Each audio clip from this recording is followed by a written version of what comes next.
নমস্কার। আপনার যদি বৃশ্চিক রাশি হয় তাহলে এই গুণাগুণগুলো আপনি দেখবেন আপনার রাশির মধ্যে আছে। প্রথম হচ্ছে রাশি হচ্ছে আপনার বৃশ্চিক, রাশির চিহ্ন হচ্ছে বিছা,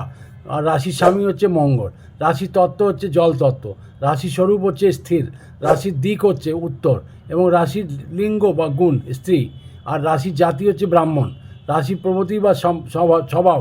মানে সৌম্য স্বভাব এবং কফ প্রবৃত্তি, রাশির অঙ্গ হচ্ছে পিঠ এবং গোপন জায়গা, এবং তার সাথে হচ্ছে অনুকূল রং হচ্ছে লাল, শুভ দিন হচ্ছে আপনাদের মঙ্গলবার, অনুকূল দেবতা হচ্ছেন শিবজি, ভৈরবজি এবং হনুমানজি আর দেবী দুর্গাজি, ব্রত উপবাস করা যদি হয় তাহলে মঙ্গলবার, অনুকূল রত্ন হচ্ছে আপনাদের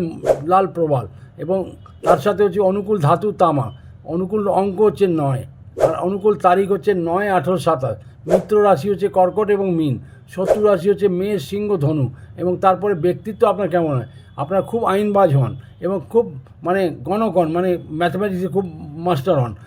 সাধু সন্ত হিসাবে আপনি গণনা করা যায় আপনাদের, আর আপনার আলোচক বেশি হন। তার মধ্যে হচ্ছে পজিটিভ সাইন হচ্ছে কি আপনাদের বুদ্ধিমান হন, আর তার সাথে হচ্ছে নেচার প্রেমী হন আর নির্ভীক হন। আর তার মধ্যে হচ্ছে নেগেটিভ সাইন যদি দেখা যায় আপনাদের মধ্যে একটা ঈর্ষালু ভাবটাও থাকে।